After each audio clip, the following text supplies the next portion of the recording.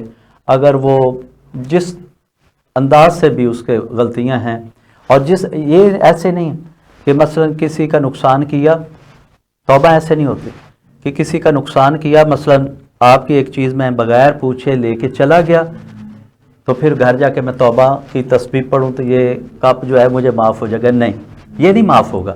بلکہ سب سے پہلے جس انسان کا نقصان کیا ہے نا، اس سے وہ معافی مانگے. آج کل تو رواج ہے کہ واٹس ایپ کے اوپر معافی کیا وہ جو رجحان چلا ہوا کہ جی آپ نے واٹس ایپ کر دیا، مجھے معاف کر دیجیے گا، میرے سے یہ غلطی ہو گئی.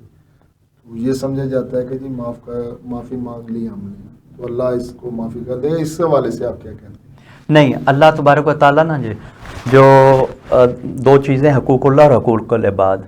اللہ سے جب انسان وہ بھی توبہ نصوحا، یہ دو لفظ ہے نا، صرف توبہ نہیں، سچے دل سے جب توبہ کرتا ہے نا تو اللہ اس کی قبول کرتا ہے، اور وہ اپنے امور میں. لیکن جب انسان کسی کی، مثال دے رہا ہوں معذرت کے ساتھ، کسی کی زمین پہ قبضہ کر لیا یا کوئی بھی کسی کے حق کو سلب کر لیا، اس کا نقصان کر لیا، جان بوجھ کے کر لیا، تو پھر جب تک وہ معاف نہیں کرے گا خدا معاف نہیں کرے گا. اللہ نے ایک سسٹم رکھا ہوا ہے. قرآن کے اندر کتنی آیات ہیں حقوق اللہ کی بھی اور حقوق العباد کی بھی. یعنی کہ جو واجب ہے، حلال ہے، حرام ہے، مستحب ہے، مکروہ ہے، مباح ہے، تو اللہ تبارک و تعالیٰ نے یہ ایک سسٹم رکھا ہوا ہے، اور جو اس کو فالو کرے گا پھر وہی کامیاب ہے.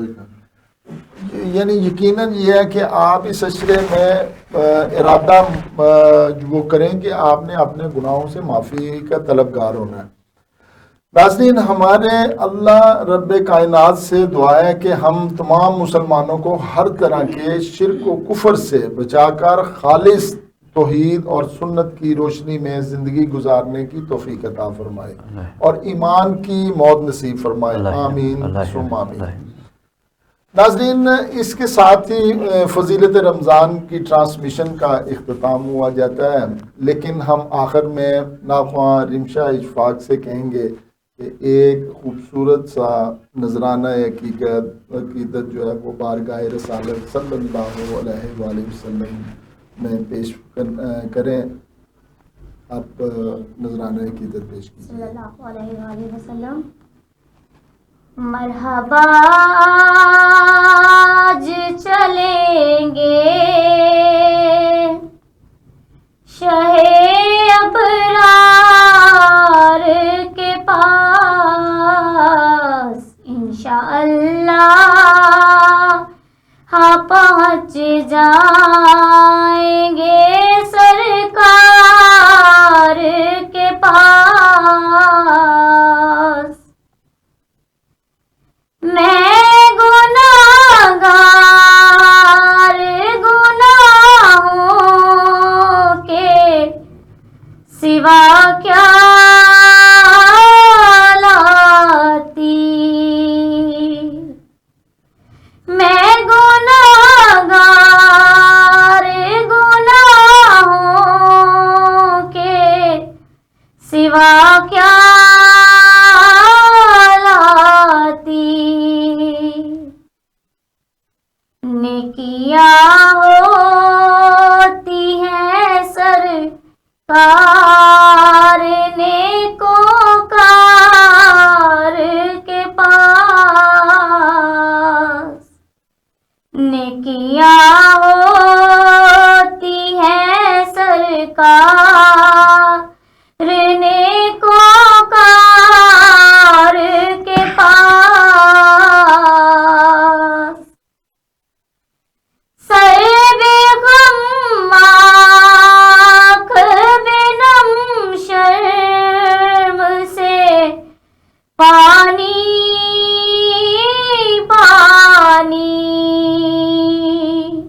کیا کرے نظر نہیں کچھ ہے گناہگار کے پاس، کیا کرے نظر نہیں کچھ بھی گناہگار کے پاس، انشاءاللہ پہنچ جائیں گے سرکار کے پاس، دونوں عالم کی بھلائی کا سوالی بن کر، دونوں عالم کی بھلائی کا سوالی بن کر، ایک بیکاری ہے کھڑا آپ کے دربار کے پاس، ایک بیکاری ہے کھڑا آپ کے دربار کے پاس، مرحبا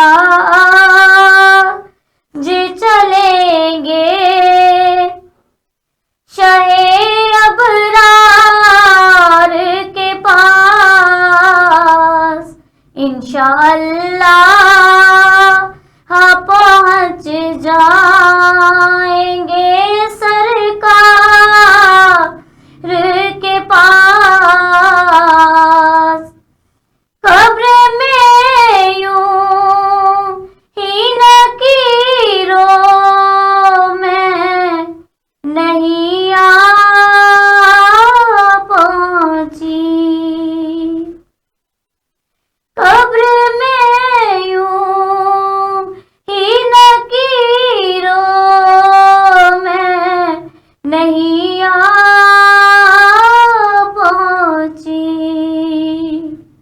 ہے غلامی کی سند دیکھ لو آتار کے پاس، ہے غلامی کی سند دیکھ لو آتار کے پاس،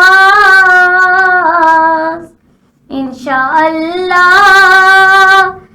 پہنچ جائیں گے سرکار کے پاس۔ ناظرین، آپ نے نعتیہ کلام سنا اور سعادت حاصل کی۔ اسی کے ساتھ ہی آج کی ٹرانسمیشن کا اختتام ہوتا ہے۔ اپنے میزبان عرفان مصطفیٰ صحرائی کو اجازت دیجیے۔ اللہ نگہبان۔